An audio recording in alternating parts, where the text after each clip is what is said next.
আলাইকুম ওয়া রাহমাতুল্লাহি ওয়া বারাকাতুহু। নাহমাদুহু ওয়া নুসাল্লি আলা রাসূলিহিল কারীম, আম্মা বা'দ। আউযু বিল্লাহি মিনাশ শাইতানির রাজীম।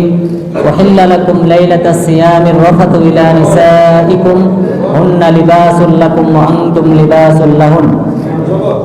প্রিয় দিনী ভাইরা, আমরা বিগত আলোচনা করেছিলাম সিয়াম ভঙ্গের কারণ। সিয়াম ভঙ্গের কয়টি কারণ রয়েছে? কতটি? 8টি। মাশাআল্লাহ। তাহলে সিয়াম ভঙ্গের 8টি কারণ। প্রথম কারণ হলো যদি কোনো কিছু খাওয়া হয়, পান করা হয়, তাহলে সিয়াম ভঙ্গ হবে। 2 নম্বর কারণ, যদি গ্লুকোজ জাতীয় কোনো কিছু স্যালাইন যদি শরীরে পুশ করা হয়, সিয়াম ভঙ্গ হবে। এরপর 3 নম্বর, রক্ত, শরীরে যদি রক্ত পুশ করা হয় তাহলে সিয়াম ভঙ্গ হবে। এরপর 4 নম্বর, কথা বলবেন না কেউ, 4 নম্বর, নাকের ডোরক যদি কেউ ব্যবহার করে সিয়াম ভঙ্গ হবে, কারণ এটার সাথে সরাসরি খাদ্যনালীর সংযোগ রয়েছে, সুতরাং তার সিয়াম ভঙ্গ হবে। এরপর 5 নম্বর, স্ত্রী সহবাস করলে সিয়াম ভঙ্গ হবে। 6 নম্বর, যদি কেউ হস্তমৈথুন করে সিয়াম ভঙ্গ হবে। এরপর 7 নম্বর, যদি কেউ স্বেচ্ছায় বমি করে তাহলে তার সিয়াম ভঙ্গ হবে। 8 নম্বর হলো যদি কোনো ব্যক্তি, অর্থাৎ মেয়েদের ক্ষেত্রে এটা সম্পৃক্ত, যদি হায়েজ অথবা নিফাসের রক্ত বের হয় তাহলে সিয়াম ভঙ্গ হবে। এই হলো মোট 8টি কারণ যে কারণে সিয়াম ভঙ্গ হয়। আজকে আমরা কয়েকটি পয়েন্ট নিয়ে আলোচনা করব যে সকল কারণে সিয়াম ভঙ্গ হয় না। কিন্তু আমাদের দেশে অনেকেই হয়তো মনে করতে পারে যে সিয়াম ভঙ্গ হয়ে যায়। তার মধ্যে প্রথম কারণ হলো যদি কোনো ব্যক্তি ভুলক্রমে দিনের বেলায় কোনো কিছু খায় অথবা পান করে তাহলে তার সিয়াম ভঙ্গ হবে না। মহান রব্বুল আলামিন বলেন, রব্বানা লা তুআখিযনা ইন নাসিনা আও আখতানা। হে আমাদের রব, তুমি আমাদেরকে পাকড়াও করো না, গ্রাস করো না যদি আমরা কোনো কিছু ভুল করি অথবা ভুলে যাওয়ার কারণে কোনো অপরাধ করি। ভুলক্রমে অথবা ভুলে যাওয়ার কারণে কোনো অপরাধ করলে হে আল্লাহ তুমি আমাদেরকে পাকড়াও করো না, আল্লাহ তাআলা আমাদেরকে সেটা ক্ষমা করে দিবেন। এরপর রাসূল সাল্লাল্লাহু আলাইহি ওয়াসাল্লাম বলেছেন, আল্লাহ তাআলা আমার বান্দাদের মধ্যে থেকে সেই সকল বান্দাদেরকে ক্ষমা করে দিয়েছেন যারা কোনো কাজ ভুলে যাওয়ার কারণে করে, অথবা যদি তাদেরকে কোনো পীড়াপিড়ি করা হয় সেই কারণে করে, তাহলে সেইগুলা ক্ষমা করে দেওয়া হয়েছে। এছাড়াও রাসূল সাল্লাল্লাহু আলাইহি ওয়াসাল্লাম বলেছেন, ইদা নাসিয়া ফা আকালা ওয়া শারিবা ফালিউতিম্মা সাওমা ফা ইন্নামা আত'আমাহুল্লাহু ওয়া সাকা। তোমাদের মধ্যে কেউ যদি রমজান মাসে ভুলক্রমে কোনো কিছু খায় অথবা পান করে তাহলে সেজন্য তার সিয়াম পূর্ণ করে, কেননা আল্লাহ তাআলা তাকে খাওয়াইছেন এবং পান করিয়েছেন।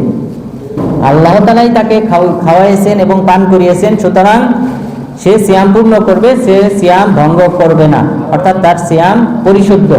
এছাড়াও রাসূল সাল্লাল্লাহু আলাইহি ওয়াসাল্লাম আরো বলেছেন, ইদা আফতারা ফি রমাদান নাসিয়া ফালা কদা আলাইহি ওয়ালা কাফারা। কোনো ব্যক্তি যদি ভুলক্রমে রমজান মাসে কোনো কিছু খায় অথবা পান করে তাহলে তার কাজা করতে হবে না, পাশাপাশি কোনো কাফারা দিতে হবে না। সুতরাং হাদিস স্পষ্ট, কোনো ব্যক্তি দিনের বেলায় ভুলক্রমে কোনো কিছু খেলে এরপর যখনই তার স্মরণ হবে তখনই সেটা বর্জন করবে, খাওয়া দাওয়া পরিহার করবে, বর্জন করবে এবং সিয়াম পরিপূর্ণ হবে। তার সিয়ামের কোনো প্রকার ক্ষতি হবে না, কেননা আল্লাহ তাআলাই তাকে খাওয়াইছে। এরপর 2 নম্বর পয়েন্ট যে কারণে সিয়াম ভঙ্গ হয় না তা হলো যদি খাবার খাওয়া অবস্থায় ফজরের আজান হয়। খেয়াল করেন, খাবাররত অবস্থায় ফজরের আজান হয়েছে, এই সময় আপনি খাবার খাবেন, আপনার প্লেটে যে খাবার রয়েছে সেটা পূর্ণ করবেন, আপনার সিয়ামের কোনো ক্ষতি হবে না। রাসূল সাল্লাল্লাহু আলাইহি ওয়াসাল্লাম বলেন, ইদা সামিআ আহাদুকুমুন নিদা ফালা ইয়াযাহু হাত্তা ইয়াকদি হাজাতাহু মিনহু। তোমাদের মধ্যে কেউ যদি খাবাররত অবস্থায় আজান শুনতে পায় সেজন্য তার হাতকে গুটিয়ে না নেয়, বরং সেজন্য তার প্রয়োজন মিটায়। তাহলে আপনি খাবার খাবেন, প্লেটে যে খাবারটা রয়েছে অতিরিক্ত কোনো খাবার নেবেন না, প্লেটে যে খাবারটা রয়েছে সেটা আপনি খাবেন, পানি খাবেন, এতে আপনার সিয়ামের কোনো সমস্যা হবে না। ইসলাম হলো ইয়াকিনের ধর্ম, ইসলাম কোনো প্রকার সন্দেহ সংশয়ের ধর্ম নয়।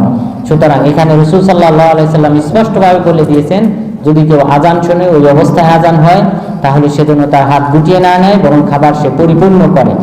এরপর 3 নম্বর কারণ যে কারণে সিয়াম ভঙ্গ হবে না সেটা হলো যদি কোনো ব্যক্তি কোনো কিছু খাবার যদি জিহ্বায় দিয়ে চেখে দেখে এবং বাকিটা ফেলে দেয়, অর্থাৎ গলদকরণ না করে, তাহলে তার সিয়াম নষ্ট হবে না। অর্থাৎ খাবার আপনি রান্না করতেছেন, সেটা চেখে দেখতে পারবেন, আর ওই সময় ওই অংশটা ফেলে দিতে হবে। এটা গলদকরণ করা যাবে না, গিলে ফেলা যাবে না, তাহলে সিয়াম নষ্ট হবে। এই সম্পর্কে আব্দুল্লাহ ইবনে আব্বাস রাদিয়াল্লাহু আনহু তিনি বলেন, লা বা'সা আইয়াদুকাল খাল আবিশাইআ ওয়া হুয়া সাইম মা লাম ইয়াদখুল হালকাহু।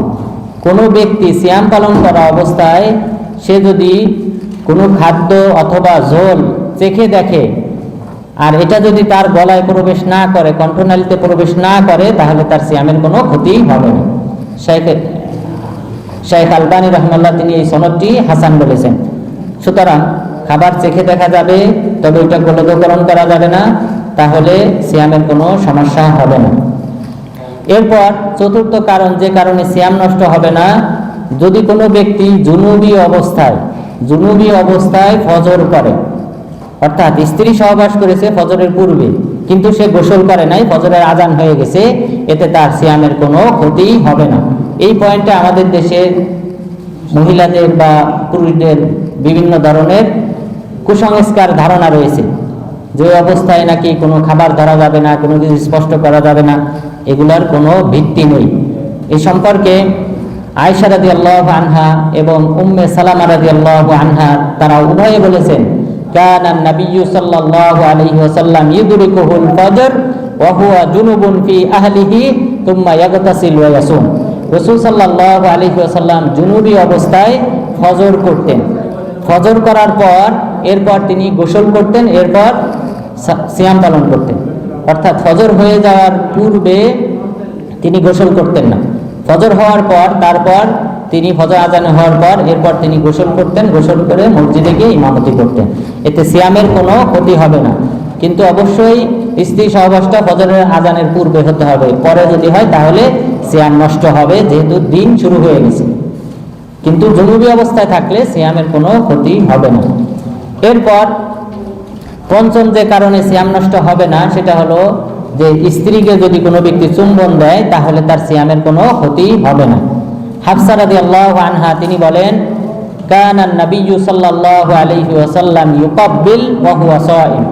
রাসূল সাল্লাল্লাহু আলাইহি ওয়াসাল্লাম তিনি চুম্বন দিতেন সিয়াম পালন করা অবস্থায়।